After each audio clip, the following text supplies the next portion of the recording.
O programa que você ouve agora é uma produção da Central 3. Está no ar com Felipe Figueiredo e Matias Pinto, o Fronteiras Invisíveis do Futebol, o podcast que desvenda a geopolítica do planeta Bola.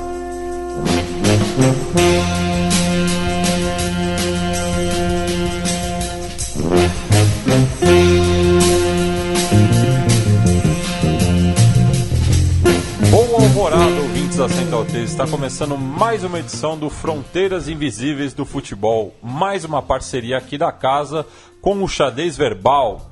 E por falar no Xadrez Verbal, vou chamar o homem por trás do tabuleiro, Felipe Nobre Figueiredo. Eu não vou te dar oi porque você tá muito azedo hoje, você tá muito chato, isso é sério, viu, ouvintes? Ele tá insuportável hoje. Eu vou começar logo mandando uns abraços. Um abraço pro Mário Pena Gouveia, que pediu um Fronteiras Invisíveis do Futebol sobre San Marino. Não sei, talvez role, né? O Diogo Xavier, que disse que o último programa da Argentina era muito aguardado. O Baltazar Lopes Cavalcante, que disse que esse era o programa do Matias. E lá no site do Xadrez Herbal, nós tivemos um camarada que disse que aula do Matias, que foi o Marcelo, porém aí ele complementou dizendo que o promédio chegou a ser adotado no Brasil no fatídico Brasileirão de 99, quando o Botafogo se livrou do rebaixamento, ganhando os pontos do escândalo Sandro Hiroshi, um dos maiores ídolos do Matias, que será inclusive atleta olímpico agora do tiro. E não me olha com essa cara porque é verdade. É verdade. E só avisando para os nossos ouvintes, antes do Matias anunciar o nome, que primeiro, vocês vão rir muito da nossa cara por conta da tentativa de pronúncia dos nomes no programa de hoje, mas perdoem. E segundo, quem escolheu a música de encerramento do programa de hoje não foi nem eu, nem Matias, foi Jürgen Klopp, atual treinador do Liverpool. Também quero mandar um abraço pro amigo Vitor Vec, que foi nosso convidado na primeira edição do Fronteiras Invisíveis do Futebol sobre a Galícia, já que ele está indo para Montevidéu, aonde será jogado um torneio amistoso entre os dois clubes, os dois grandes uruguaios, né, o Nacional e o Peñarol, e os dois grandes da Galícia, o Celta de Vigo e o Deportivo La Coruña. Vamos passar para o primeiro bloco sobre a Islândia. A história.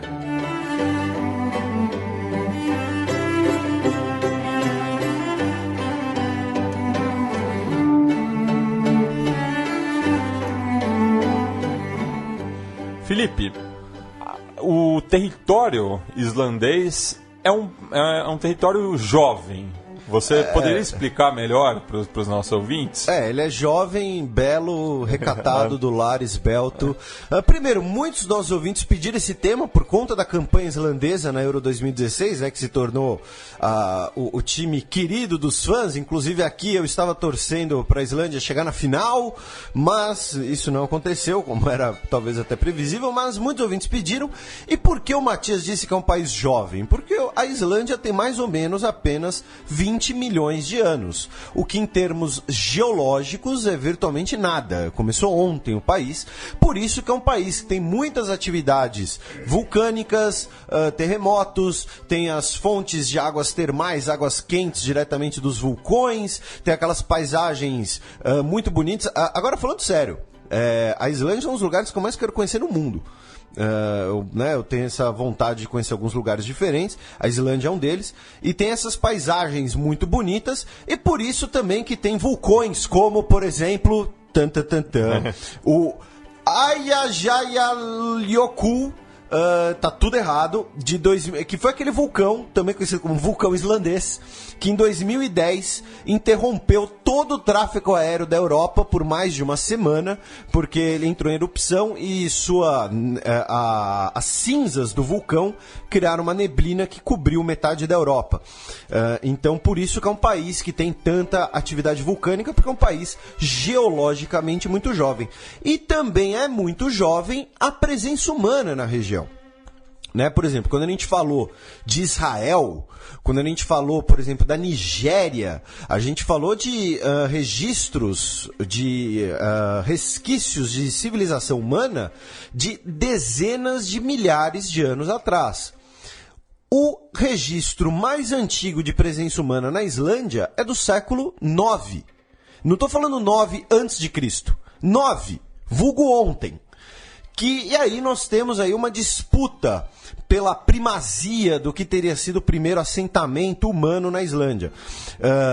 Uns dizem que foram uma comunidade de monges cristãos irlandeses, os Papar, né, porque os irlandeses tinham essas questões, né, de saírem divulgando, espalhando a palavra do evangelho, então indo para todas as ilhotas que eles encontravam.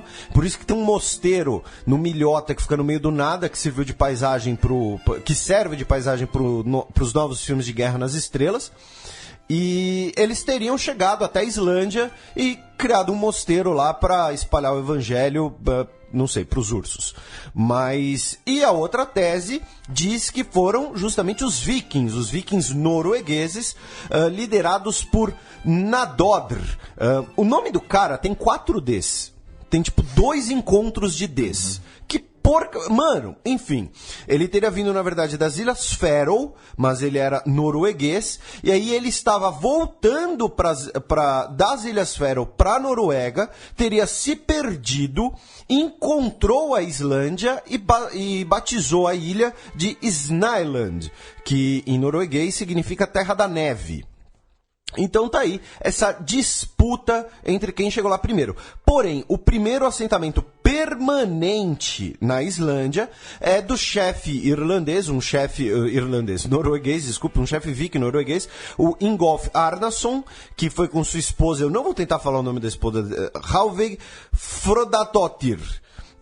Sério, vocês devem estar dando muita risada, mas... E só lembrando que viking não é uma etnia, viking é uma ocupação. Tem várias interpretações, mas explica aí para os nossos ouvintes, então. Que, né? E é um seriado muito bom também. Isso também. Recomendo, inclusive, eu assisti o capítulo que os vikings são derrotados em Paris. Olha o spoiler! Olha o spoiler! É histórico. Só porque aconteceu há 1.200 anos atrás não é spoiler. Lagertha, se você quiser casar comigo, é nóis.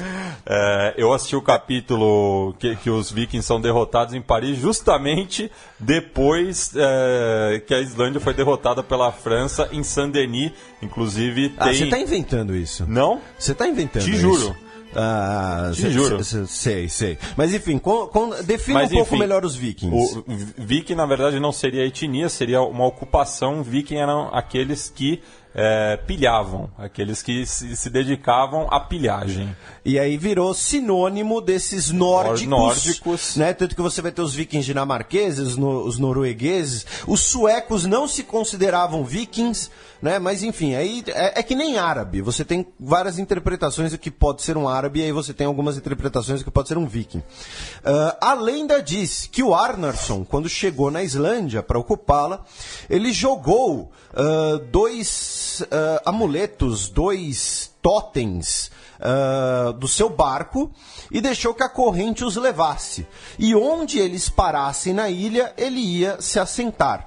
E aí eles teriam parado na praia de Reykjanesg, que é a praia que fica do lado de Reykjavik, que é até hoje a capital da Islândia, que teria sido fundada por esse líder norueguês. Muito provavelmente essa história tem um pouco de lenda. E Reykjavik significa, no idioma local, significa... Não seria caverna, seria... Como é que fala? Alcova da fumaça. Porque é lugar, né? Porque é um lugar que tem justamente muitas fontes geotérmicas, muitos vapores, muitos geysers. Né? Quem gostava muito dos geysers era o Zé Colmeia, né? Que ele subia em cima e ele conseguia ver todo o parque de Yellowstone, porque o geyser explodia, ele subia com a corrente de água. Mano, você tá muito azedo hoje, você não tá rindo de Zé Colmeia, cara. Zé Colmeia faz qualquer pessoa dar risada. Você tá muito azedo hoje.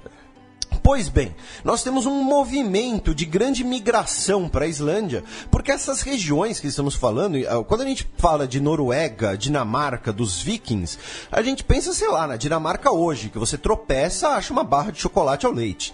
Mas a gente está falando de uma época que eram 2 lugares pobres, porque não são lugares propensos à agricultura, são muito frios e tudo mais. Então, muitas vezes, tinha um excedente populacional, justamente por isso que eles iam para a ocupação do saque, como o Matias bem explicou, e essas populações, justamente por sobrarem, muitas vezes migravam para novas terras, que mesmo que também frias, também ruins para o cultivo, você consegue pelo menos ter mais terras. Então nós temos um grande movimento de migração de noruegueses, também de irlandeses e até mesmo de escoceses para a Islândia. E tudo isso está registrado no Landnámabók, que seria o livro dos colonos, que está registrado basicamente todas as famílias que teriam chegado na Islândia nesse período.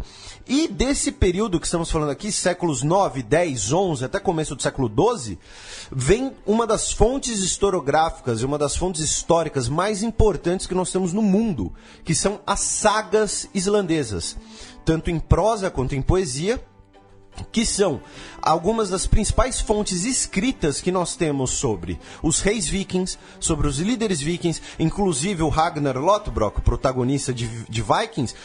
Muita coisa que está ali vem das sagas islandesas e também sobre a mitologia nórdica. Porque o filho dele também é o Ivar the Boneless. O que nasce deformado, o outro lá, esqueci o nome agora, o que vira galanzinho na segunda temporada. Eu chamo ele de galanzinho, enfim. As sagas também são muito importantes para a gente entender a mitologia nórdica. Por quê? Porque as fontes da mitologia nórdica que nós tínhamos na Noruega, na Dinamarca, a maioria foi destruída com o processo de cristianização. Porque era uma forma de cultuar demônios ou espíritos, o que for. Isso aqui não é um ataque aos cristãos de hoje, tá? É sempre bom deixar claro. Mas foi um processo histórico que aconteceu na Idade Média nesses países, né? Tanto que... O Bjorn, exatamente. Tanto que na primeira temporada é moleque e na segunda temporada é galanzinho. E tanto que durante muito tempo as bandas de black metal norueguesas tinham aquela, né, tinha uma onda, né, na Noruega, o Inner Circle, de tacar fogo em igreja. Sim. Justamente paganismo. Por eles terem destruído o que seria a verdadeira cultura norueguesa. Então as sagas islandesas são alguns dos documentos mais importantes que a gente tem. E aí a gente chega no período que é considerado o principal período da história islandesa medieval, que é o momento da Commonwealth, né? Da Commonwealth, traduzindo, né? Seria mercado comum, riqueza em comum, que vai mais ou menos de 930 até 1262, quando nós tínhamos a Althing, que tem uma origem etimológica parecida, que seria de all things, todas as coisas, que era a Assembleia Geral. O país não tinha um comando executivo, tinha apenas essa Assembleia Geral, tinha líderes tribais, as questões eram resolvidas nessa Assembleia Geral por relações familiares. Começa nesse período o processo de cristianização da Islândia, né? O primeiro bispo islandês é sagrado em 1056. A Islândia prospera muito com o comércio e com a pesca, e aí nós temos a hipótese de que eles teriam inclusive feito alguns assentamentos ou comércio com populações do norte do Canadá, porém certamente chegaram e fizeram postos comerciais e de pesca na Groenlândia. Porém, devido a essa situação da Assembleia Geral e dessas disputas familiares, a Islândia entra num período de muita guerra civil, que é encerrado em 1262, quando o rei da Noruega põe ordem no barraco e fala: olha, agora vocês são meus vassalos. Chama lá um chefe islandês e fala: olha, manda aí nessa parada toda e você é meu vassalo, eu te apoio, em troca você beija minha mão, vocês viram um posto comercial do reino da Noruega e fechou. Em 1380, especialmente para quem joga Europa Universalis, nós temos a União de Kalmar, que é quando a Noruega, a Suécia, a Dinamarca, a Islândia e a Groenlândia são unificadas na coroa da Dinamarca. Né? Essa grande união monárquica nórdica, escandinava, vai durar até 1523, e por conta disso nós teremos um declínio da Islândia, porque a Dinamarca vai priorizar tanto a sua colônia na Groenlândia, quanto sedimentar o seu domínio entre esses outros reinos. Em 1523, nós temos a dissolução da União de Kalmar, porém ainda nós temos a monarquia unificada de Dinamarca e Noruega, e de 1660 até 1944, ou seja, perceba o tempo, toda a extensão de tempo, a Islândia vai ser parte da Dinamarca, vai ser como se fosse uma colônia da Dinamarca. Nesse período, alguns momentos interessantes, nesse período aí de mais ou menos 300 anos, para a gente destacar e dar uma resumida também para os nossos ouvintes, são, primeiro, O rei da Dinamarca, Frederico III, que foi um rei absolutista, ele tirou toda a autonomia da Islândia, toda a autonomia local. Então eles não tinham mais o poder de propor leis, nem tinham o direito de consentir a legislação. A Islândia foi atacada por bárbaros, por piratas da Costa da Barbária, né, que também eram piratas turcos, no início do século XVII, e cerca de 300 islandeses foram vendidos como escravos no Mediterrâneo, ali na região do Maghreb, na Argélia, na Tunísia. Inclusive, alguns depois voltaram para a Islândia, conseguiram voltar para a Islândia porque o rei da Dinamarca comprou eles de volta. Nesse período de domínio dinamarquês, a Islândia sofreu muito, porque sendo uma ilha, e uma ilha que vive basicamente da pesca, nós tivemos um declínio do seu comércio, já que a Dinamarca exercia o monopólio comercial, que nem Portugal exerceu com a América Portuguesa, atual Brasil, e também a introdução do luteranismo na Islândia. Antes de você passar para o século XVIII, só lembrar de uma história bastante interessante do século XVII, que foi o caso dos baleeiros bascos, né? Eu não conheço esse caso, conta para nós. Enfim, em 1615, 3 barcos baleeiros que vinham do País Basco, eles se perderam, acabaram atracando na província de Westfjords, na Islândia, e como eles não tinham nenhum recurso, eles acabaram assaltando a população local. Só que fizeram um decreto de que qualquer islandês pudesse matar bascos. Isso era um decreto. E esse decreto só foi revogado ano passado, quando completou 400 anos, e segundo o governador, né, o comissário da província, o Jonas Gudmundsson, ele falou que a decisão de revogar o decreto foi mais simbólica do que qualquer outra coisa. Mas se você fosse um basco e tivesse passagem pela Islândia, você podia morrer de maneira legal. Interessante, né? É o jeito viking de resolver as paradas.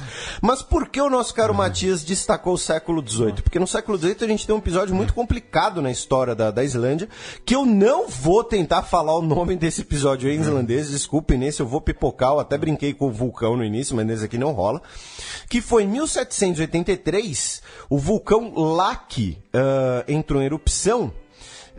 Apenas a sua erupção matou 9.000 pessoas e 80% do gado, seja cavalo, boi, ovelhas, e por conta disso, 1/4 da população da Islândia morreu de fome no final do século XVIII. Então é um período considerado muito traumático na história islandesa, porque basicamente do dia para a noite, mais de 1/4 da população da ilha morreu, inclusive de fome.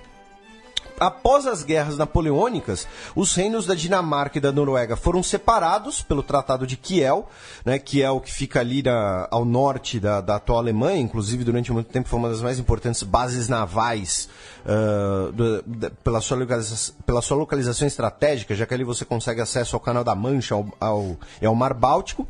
E aí, depois de separação, a Islândia continuou na Dinamarca, e aí a Noruega ficou independente. Basicamente foi isso que aconteceu.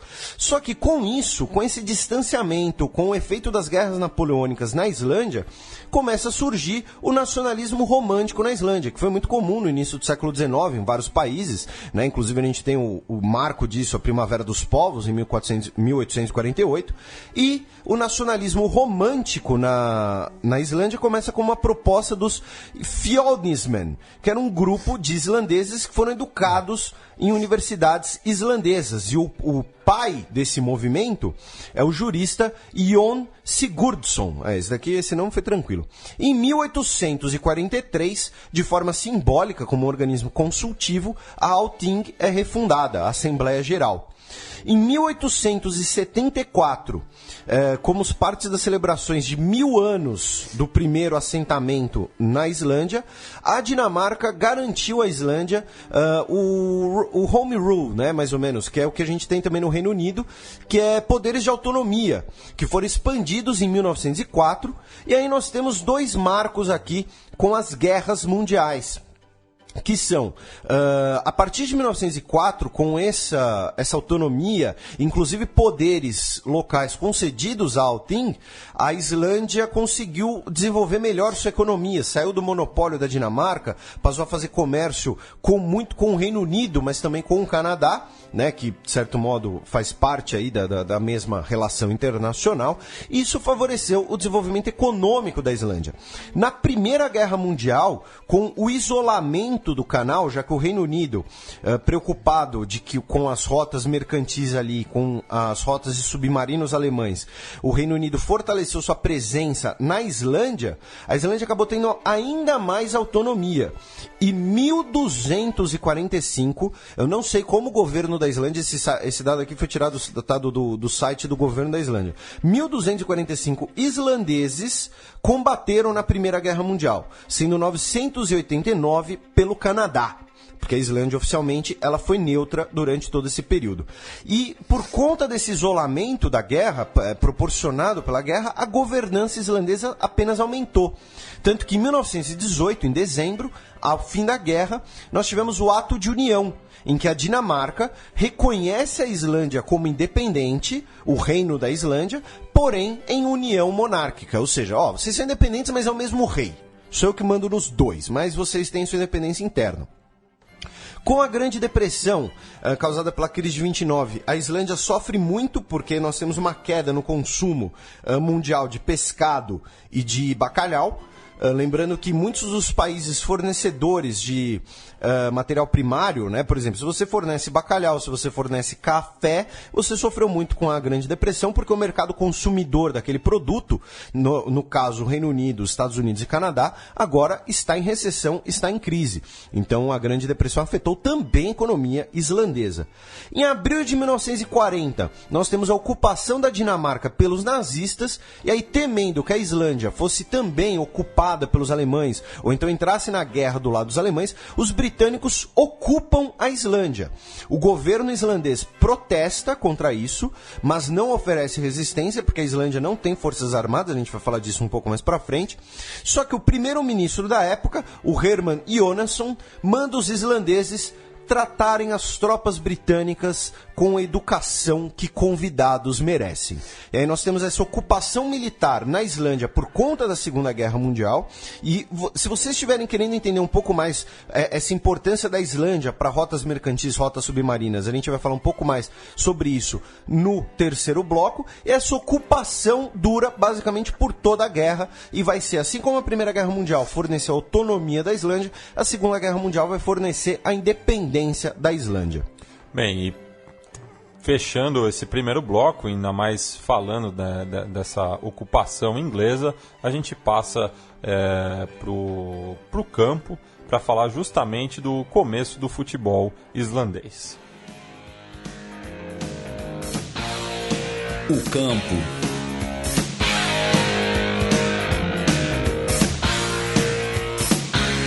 Felipe, vamos ver se eu tô certo. O futebol na Islândia chegou por meio dos ingleses.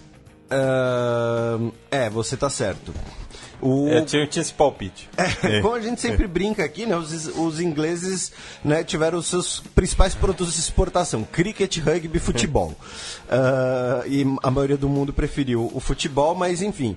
Os pescadores ingleses que iam até a Islândia, os pescadores islandeses que iam até o Reino Unido, esse intercâmbio comercial, principalmente pela exploração do peixe, do bacalhau, e a gente vai falar mais disso, dessa confusão entre os dois, que levou ao futebol chegar na Islândia. E o primeiro clube de futebol islandês é o Reykjavik FC, que é conhecido como KR, que foi fundado em 1899, e, vamos lá, KR, que significa Reykjavik FC, em islandês é Knattspyrnufelag Reykjavíkur.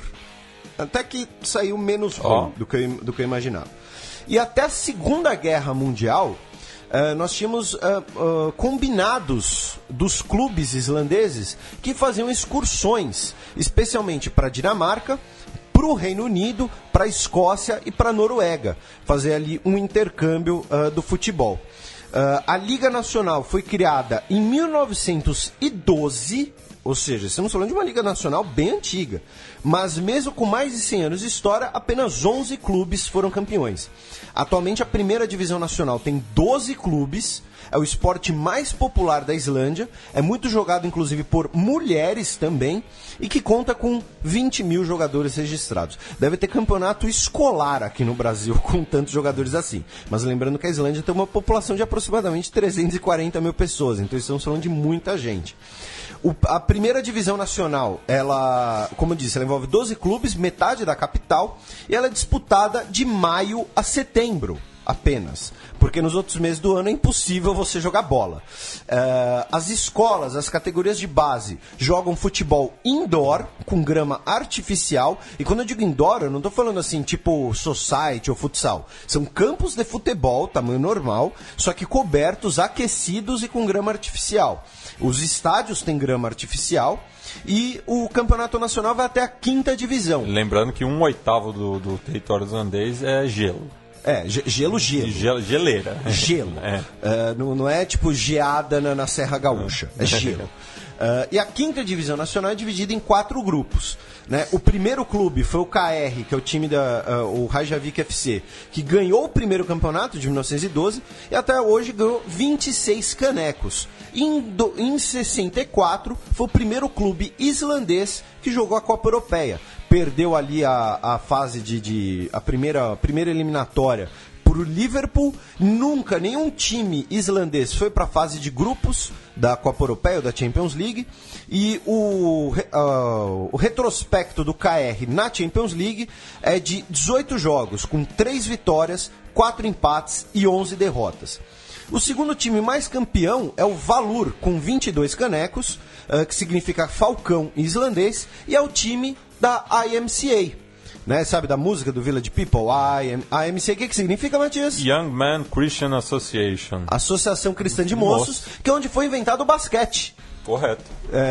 Então, né, você fica aí zoando o Village People, mas o time da IMCA é o segundo maior. Eu não fico zoando o Village People. Tá, eu digo o nosso ouvinte que usou o Village People. Até porque o Village People não existe mais, né? Ele tá tipo na 19ª formação diferente, virou mais uma marca do que outra coisa. Mas, né, o time da MCA é o segundo maior campeão nacional. E o Akranes, com 18 canecos, é o maior campeão de fora da capital. Como a gente viu, metade da primeira divisão é da capital, porque a capital ela concentra quase metade da população do país. O atual campeão é o FH. FH significa Finlandsfélag Hafnarfjardar, com 7 títulos, e é o atual campeão. Agora se liga, né? Nosso ouvinte está acostumado a ver, por exemplo, né, sem clubismo, a média do Palmeiras no Campeonato Brasileiro, nos estados, é de 38 mil pessoas por jogo. Os estados do campeonato islandês têm média de, assim, o número de lugares disponíveis, isso não é média de público, de 3 a 6 mil lugares. Né? Como a gente falou, eles são de grama artificial. E o maior estádio do país é o Estádio Nacional, onde joga a seleção, que cabem 15 mil pessoas. E essa questão do público é interessante de notar também, porque na própria Euro... estimavam-se que de 8 a 10% da população islandesa estava na França. Tanto que teve que fazer um monte de voo extra, porque não tem aquela demanda normalmente. Né? O maior artilheiro da história do campeonato nacional é o Tryggvi Gudmundsson. E assim, o primeiro nome dele tem um encontro de 2 Gs, não sei porquê. Ele marcou 131 gols desde 93, ele jogou apenas na Islândia. Ele é tipo o Zé Roberto deles, porque ele já está quarentão. Mas os últimos 3 artilheiros do campeonato foram estrangeiros. O Gary Martin, 2 vezes, ele é inglês, formado no Middlesbrough, que é o eterno time do Juninho. E do Doriva. O Doriva também jogou lá, bem lembrado.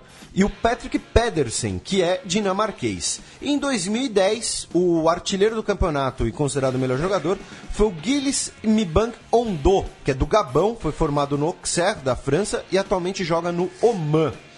Se a gente for falar de jogadores de destaque islandeses, né, a maioria dos jogadores islandeses de destaque joga no futebol inglês e no futebol nórdico, né, mas os principais vão para o futebol islandês, como alguns jogadores da última Euro, né, que o Gudmundsson joga no Burnley, o Gunnarsson joga no Cardiff, e também nós tivemos o Hallfredsson, que joga na Udinese da Itália.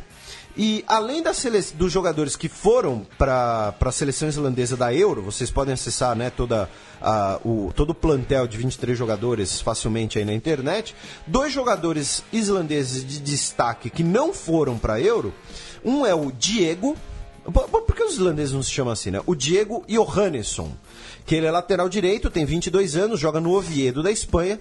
Ele é filho de um islandês com uma espanhola, por isso que ele se chama Diego. Inclusive, existe um índex, né, de nomes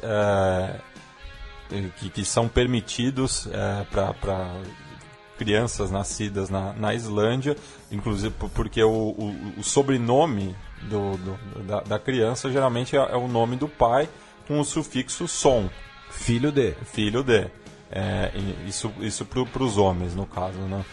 Então, por isso que o nome ele tem que combinar com as tradições islandesas. É uma fórmula limitada. Como seria o seu nome islandês? Inclusive, Matias, você chegou a pesquisar aí. Eu vou pegar aqui. E o outro jogador de destaque é o Aron Johansson, de 25 anos, que é o camisa 9 do Werder Bremen, da Bundesliga, primeira divisão alemã, só que ele joga pelos Estados Unidos. Ele jogou pela Islândia na base, ele nasceu nos Estados Unidos de pais islandeses, os 2 islandeses, foi para a Islândia com 3 anos de idade. Ele basicamente foi criado como islandês, só que optou depois por jogar pelos Estados Unidos porque achava que ia ser melhor para sua carreira. Chupa, ficou de fora da Euro, tomou goleada do Brasil antes da Copa 2014. O meu nome islandês seria Mathiasir Johansson. Olha, fica bonito, e dá para pronunciar. Né? Falando agora em termos de seleção islandesa, a primeira partida da Islândia reconhecida pela FIFA foi em Reykjavik, em 27 de julho de 46, quando eles perderam de 3-0 para a Dinamarca. Né? A Liga foi fundada em 2012, como a gente falou, mas o primeiro jogo da seleção islandesa foi apenas em 1930, contra as Ilhas Faroe, que a Islândia ganhou de 1-0 nas Ilhas Faroe. Só que esse jogo não é reconhecido pela FIFA, porque os 2 times não eram filiados à FIFA. Na verdade, a filiação da Islândia à FIFA só veio em 56. Aquele jogo de 46 foi reconhecido porque a Islândia estava em processo de aceitação. E a Dinamarca assim. E a Dinamarca já era parte da FIFA. Mas a filiação da Islândia na FIFA só vem em 56. E por muito tempo a Islândia ficou basicamente ali como um país exótico do futebol. Na Euro de 2004... a Islândia não se classificou para a segunda fase das eliminatórias por 1 ponto atrás da Escócia. E aí, na repescagem para a Copa de 2014, perdeu no mata-mata para a Croácia, de novo batendo na trave para se classificar pela primeira vez por um grande torneio. E agora conseguiu a classificação para o seu primeiro grande torneio, participando da Euro 2016 na França. Fez essa campanha que foi muito celebrada, justamente por ser um país pequeno, né? Eliminou a Holanda na fase de grupos. Eliminou a Holanda na fase de grupos, eliminou a Inglaterra no mata-mata da Euro, só perdeu um jogo, né? Quando foi eliminada estava invicta, e terminou em 8º. Né, na classificação geral. Então, assim, a Islândia terminou em 8º na Euro, uma senhora colocação. A sua maior vitória foi contra as Ilhas Faroe em 85, 9-0.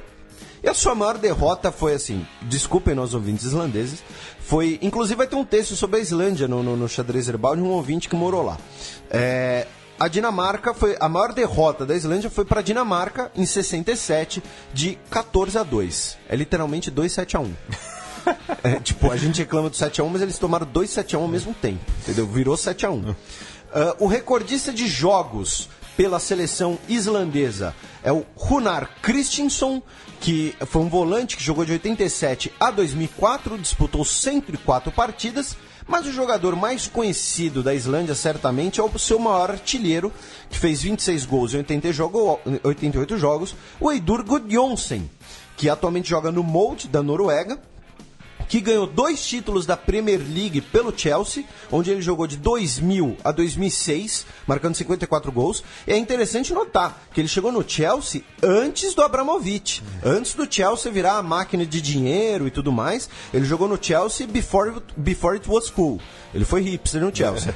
E depois ele jogou no Barcelona, de 2006 a 2009, onde ele ganhou a Liga Espanhola, a Copa do Rei e a Champions League, aquela que o Belletti fez o gol do título, né?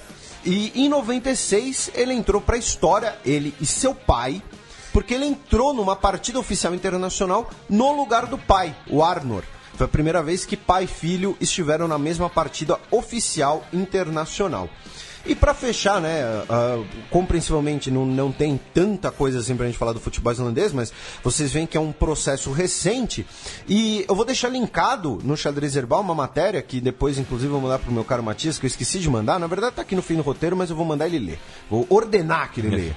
Que é uma matéria que conta como funcionam hoje as categorias de base na Islândia. Eles estão com um processo de fomento do futebol como uma ferramenta educativa, mas que, principalmente, o governo paga a capacitação dos técnicos na UEFA. Então, 80% dos técnicos de escola na Islândia tem a licença UEFA B. Então, assim, o técnico do colégio islandês, ele poderia treinar um time da 2ª divisão italiana, profissionalmente. Então eles têm fomentado o futebol como uma ferramenta educativa, como uma ferramenta de convívio, e por isso que tem começado a render frutos da criação também de bons jogadores profissionais. E aí nesse processo, o grupo da Islândia para as eliminatórias para a Copa de 2018 vai ser pedreira, né? Porque tem Ucrânia, Croácia, Turquia, Finlândia e a estreia do Kosovo. Lembrando que de todos esses países, né, Islândia, esse programa agora, Ucrânia teve 2 programas, Turquia teve 2, vai ter mais um, sobra Finlândia, né, se a Finlândia fizer uma boa campanha, quem sabe, e Croácia e Kosovo, que, né, reza a lenda que vai ter por aqui. Vai no futuro, com certeza. Mas, enfim, então, resumindo um pouco do futebol islandês para vocês, é mais ou menos isso. Vamos passar agora para o terceiro bloco para falar sobre a Islândia independente.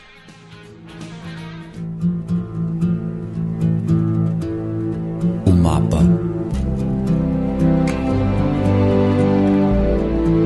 Bem, Felipe, em 17 de junho de 1944 é fundada a República da Islândia. Exatamente, meu caro Matias. Durante a guerra, no final de 1943, literalmente no final, 31 de dezembro, o ato de união, né, que unia as duas coroas lá de 1918, ele perde sua validade de 25 anos e ele teria que ser renovado ou não. É realizado um plebiscito que dura 4 dias para o povo islandês determinar se renova essa união pessoal com a Dinamarca ou se estabelece sua independência. E, estabelecendo sua independência, se seria uma monarquia ou uma república. 27% votou a favor da independência e 25% votou a favor da república. Então, em 17 de junho de 1944, com Sven Björnsson como seu primeiro presidente, a Islândia tornou-se uma república independente ainda durante a ocupação militar britânica. Durante a guerra, a Islândia teve teve um momento econômico muito próspero, porque teve um grande acúmulo de divisas, que foi um processo que aconteceu com vários países que estiveram na Segunda Guerra Mundial, mas não diretamente envolvidos, não tiveram conflito em seu território. Né? Isso aconteceu também, por exemplo, no Brasil e na Argentina, no México também, tanto que o período pós-guerra, pós-Segunda Guerra no México, é considerado o período do milagre mexicano. Na Islândia teve muito acúmulo de divisas, já que o Reino Unido estava comprando pescado da Islândia, estava comprando o bacalhau para alimentar suas tropas, para alimentar sua população. A Islândia não tinha muito como gastar esse dinheiro no mercado internacional, já que estava todo mundo apenas produzindo armas. E a Islândia não estava no conflito, não estava sendo destruída pelo conflito, então esse dinheiro simplesmente ficava na Islândia e era reinvestido na economia islandesa.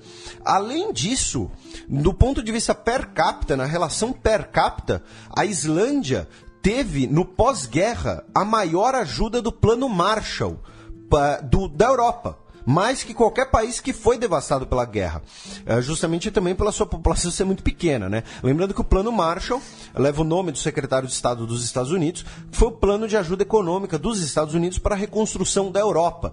Per capita, a Islândia recebeu do Plano Marshall $209 por cabeça. Em segundo lugar, os Países Baixos receberam $109 por cabeça.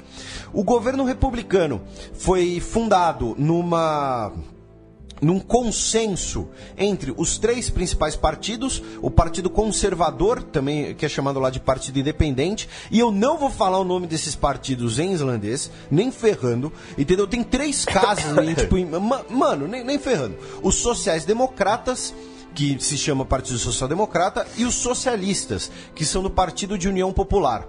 Eles fizeram essa articulação multipartidária e usaram esse dinheiro, esse capital, para melhoria e modernização da frota pesqueira, de instalações para processamento do pescado, ou seja, você pesca e aí você já enlata ele, já põe ele em conserva, já, sei lá, moe, enfim, não sei, acho que nunca consumi peixe islandês, porque é um pouco longe, e também fábricas de fertilizantes e a modernização da agricultura, já que a agricultura na Islândia é um pouco complicada, apenas nas terras mais perto justamente dessas fontes de água.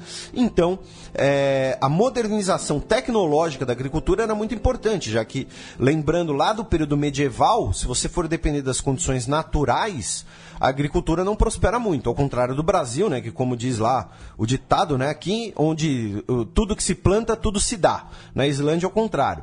Então, esse acúmulo de capitais serviu, e essa ajuda do Plano Marshall, por conta do uso de bases islandesas durante a guerra, né, essa foi a contrapartida justificativa do Plano Marshall, serviu para modernizar as 2 principais bases econômicas islandesas, o pescado e a agricultura. A Islândia durante muito tempo seguiu uma política keynesiana economicamente, com uma moeda fixa e o governo gerenciando especialmente questões para manter a inflação sob controle, já que a economia islandesa, pelos economistas keynesianos do período pós-Segunda Guerra Mundial, era considerada uma economia muito suscetível a variações internacionais, e a gente vai ver depois que eles estavam certos, mas aí, passando aqui, chegamos à Guerra Fria, né? A Islândia entra na OTAN em 49 e sua defesa será garantida pelos Estados Unidos. Aliás, Atlântico Norte, que é mais Atlântico Norte que a Islândia... A Groenlândia. Chupa, se ferrou. Faz parte da Dinamarca. A Islândia entra na OTAN em 49, como o Matias disse, é uma coisa até metalinguística. A sua defesa é garantida pelos Estados Unidos. Nós temos presença de tropas e principalmente bases aeronavais dos Estados Unidos na ilha, com aviões e com submarinos. Por quê? Porque se vocês olharem no mapa, meus caros ouvintes, a Islândia, nós temos ali o Estreito do Mar do Norte, que fica entre a Islândia e o Reino Unido, que era uma das principais rotas para os submarinos soviéticos que vinham pelo Ártico, saíam ali do norte da Rússia, ali da região de Murmansk, que é uma das principais bases navais até hoje. Se vocês entrarem no Google Maps, inclusive, vocês vão ver um monte de casco de submarino abandonado. Eles passavam por ali para chegar no Atlântico, para conseguir, inclusive, chegar na costa dos Estados Unidos, monitorar a comunicação dos Estados Unidos, fazer diversas operações. Então, o Estreito ali do Norte era muito importante ser mantido sob constante vigilância, por conta ali da Guerra Fria, as tensões entre Estados Unidos e União Soviética. Um filme que mostra bem essa situação, embora seja um filme de ficção, é o filme Caçado ao Outubro Vermelho, né, que nós temos um comandante lituano de submarino soviético com sotaque escocês, né? É um caso incrível ali, linguístico. Mas falando sério, é um filme legal de ficção e que mostra essa questão de submarinos, das rotas submarinas que os soviéticos usavam, que passavam pela Islândia, as colunas de Thor e tudo mais. Então a Islândia tinha essa importância na Guerra Fria, uma importância geoestratégica muito grande. E também por conta desse estreito, foi por esse mesmo estreito do Mar do Norte, que o Bismarck passou em 1941, encoraçado o Bismarck, para poder tocar o terror no Atlântico, e depois ele foi caçado pelos britânicos. Então, por isso que a Islândia, nas guerras mundiais e na Guerra Fria, teve essa importância do tráfego marítimo e do tráfego de submarinos. E a sua defesa, até hoje, é de responsabilidade dos Estados Unidos e dos países nórdicos, né? Porque, como a gente comentou, a Islândia não tem forças armadas. Ela tem uma guarda costeira, que é mais para socorrer navios em perigo, alguma coisa assim, e uma unidade de 200 peacekeepers, que são mais voluntários, que vão para missões de paz da ONU, não para questões de segurança, militares com armas, alguma coisa assim, mas para serviços de voluntariado, para participar das missões, do que questões de conflito. Só que a Islândia, durante a Guerra Fria, ela esteve em 4 guerras, meu caro Matias. As guerras do bacalhau com o Reino Unido. Justamente, lembrando, né, o futebol chega na Islândia como? Com os pescadores dos 2 países indo cada um para um lado. Só que na Guerra Fria, com essa questão da pesca, com a pesca sendo muito importante para a Islândia modernizando a sua frota pesqueira, ela vai conseguir pescar mais longe, vai conseguir pescar mais. Então começa uma disputa entre Islândia e Reino Unido para ver as áreas de pesca, de quem manda em cada área de pesca. Inclusive com navios se abalroando, se chocando de propósito, dando uns encontrões. Navios militares britânicos escoltando seus navios pesqueiros perto da costa da Islândia. E não tem muita risada não, porque o Brasil passou por coisa parecida. A gente teve a Guerra da Lagosta com a França. Que foi quando a França teria dito que o Charles de Gaulle teria dito que o Brasil não é um país sério, né? E a discussão entre Brasil e França era mais bizarra ainda, né? Porque a França dizia que podia pescar a lagosta em qualquer lugar, porque a lagosta ela não nada, ela salta. Então enfim, era uma coisa de louco. Mas isso é outra história. E essa questão da pesca é o principal motivo de que a Islândia não entra na União Europeia. Ela chegou a se candidatar, mas depois retirou a sua candidatura para entrar na União Europeia. A Islândia faz parte da área econômica da Europa, ou seja, você tem livre trânsito ali de pessoas e produtos, mas ela não está na União Europeia, porque ela acha que as cotas pesqueiras da União Europeia vão destruir a sua economia pesqueira, que é um dos argumentos que foi muito utilizados agora no Brexit pelos partidários da saída do Reino Unido da União Europeia. Eles diziam que as cotas de pesca da União Europeia destruíram a indústria pesqueira britânica. Então esse era um dos argumentos para sair. E a Noruega também tem um motivo similar para não entrar na União Europeia, né? Assim como a Islândia, essa questão da pesca é muito importante. Então o contencioso da pescaria é muito importante na Islândia.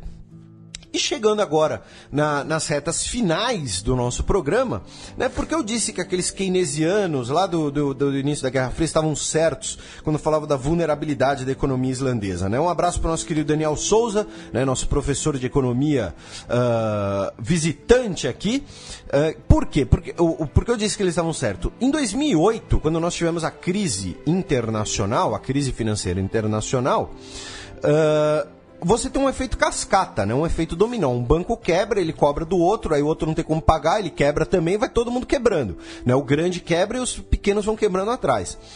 E os bancos britânicos e dos Países Baixos exigiram o pagamento de dívidas pelo sistema bancário islandês, sendo que os bancos islandeses estavam contraindo esses empréstimos, estavam especulando com esses empréstimos. Só que para os bancos islandeses poderem pagar essa dívida externa, eles teriam que usar a poupança dos islandeses, teriam que usar o dinheiro do islandês comum, do cidadão islandês. Para vocês terem uma ideia, em 2008, a dívida externa da Islândia era de mais ou menos 50 bilhões de euros, que na época era mais que 7 vezes o seu PIB. A Islândia devia mais que 7 vezes o seu PIB. A Irlanda tinha uma dívida de pouco mais de uma vez o PIB, todo mundo dava chilica. A Islândia tinha muito mais. Então, e o sistema bancário islandês, durante muito tempo, ele agiu como basicamente um especulador em relação a esses bancos europeus. Os bancos europeus exigiram o pagamento além dos depósitos mínimos. Isso virou o chamado Icesave Dispute, ou seja, o contencioso da poupança islandesa, né? Icesave é um trocaralho. E a população islandesa, o governo disse que ia pedir ajuda ao FMI para pagar essa dívida. Só que, para pedir essa ajuda para a FMI, isso teria que ser aprovado num referendo. E 98% da população votou contra. O governo... Contra a austeridade. O governo teve que renunciar, inclusive com o primeiro-ministro envolvido, para ser o primeiro-ministro tinha ações dos bancos, tudo mais. A Islândia não pagou para os britânicos e para os Países Baixos, além do depósito mínimo requerido. Nós tivemos uma série de protestos que levaram à renúncia do governo, e aí nós tivemos a ascensão da ministra social-democrata, a Johanna Sigurdardóttir, que se tornou a primeira chefe de governo mundialmente reconhecida abertamente homossexual. Isso já em 2009, em abril de 2009. Ela formou uma coligação entre os sociais-democratas e os verdes em 2009, que estabeleceu o governo islandês para tirar a Islândia da crise, que deu esse chute, digamos assim, no sistema. O sistema bancário islandês foi basicamente dissolvido, foi refundado, pequenos bancos ali de investimentos e tudo mais.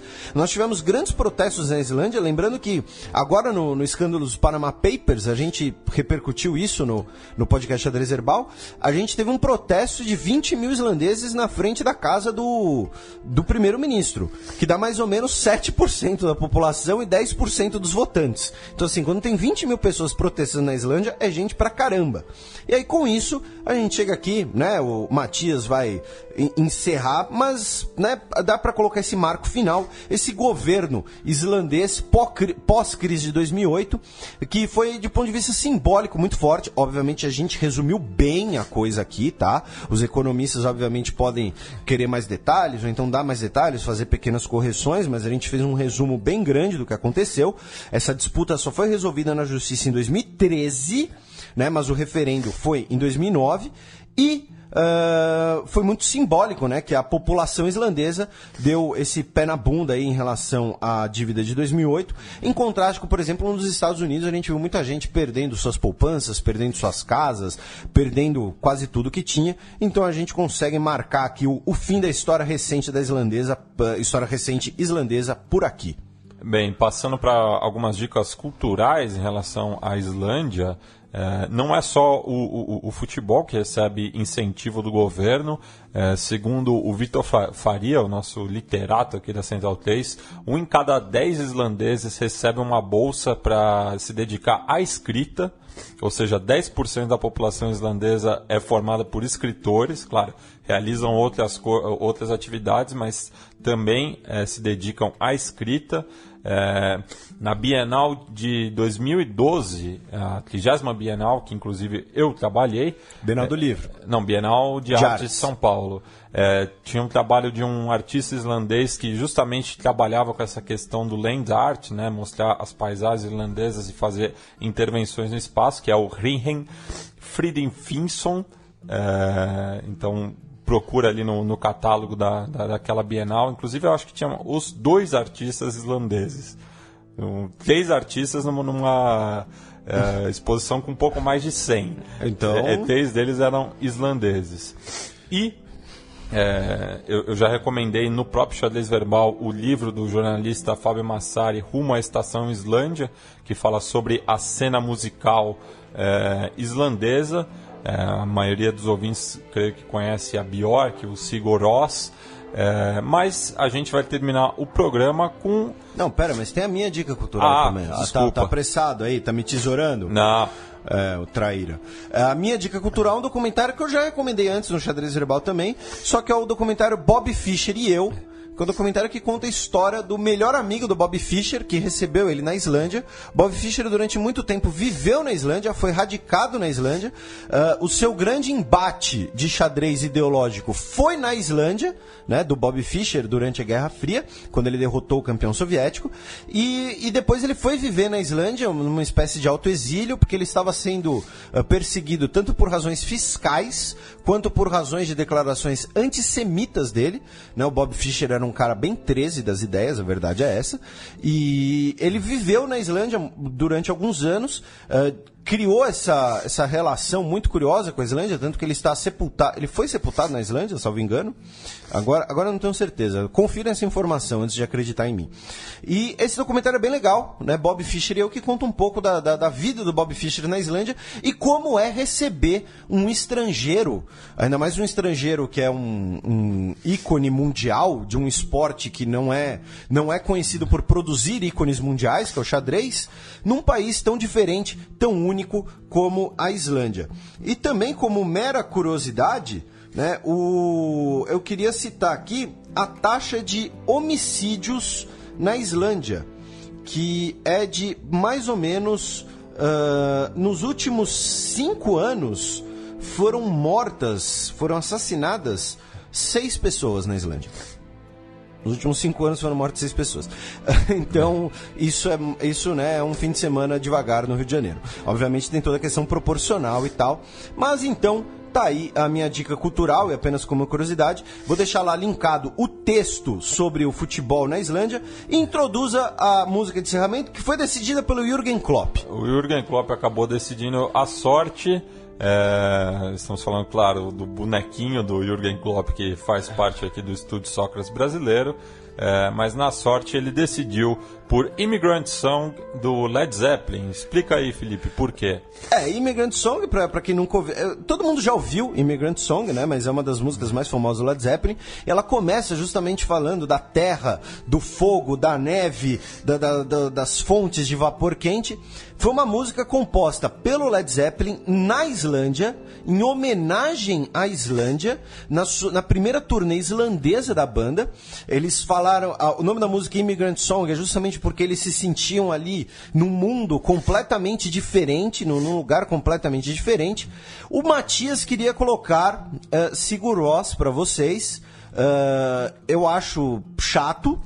E aí o que a gente fez? A gente pegou o bonequinho do Jürgen Klopp. Eu coloquei ele numa mão, fechei outra mão, e o Matias tinha que escolher. Se ele achasse o Jürgen Klopp, a música era dele. Se ele não achasse, era a minha música, e o Jürgen Klopp decidiu a meu favor. Lembrando que o artista mais famoso da Islândia é a Björk, e por isso que a gente não ia tocar Björk, né? Porque ia ser muito clichê. Então tá aí, Immigrant Song do Led Zeppelin.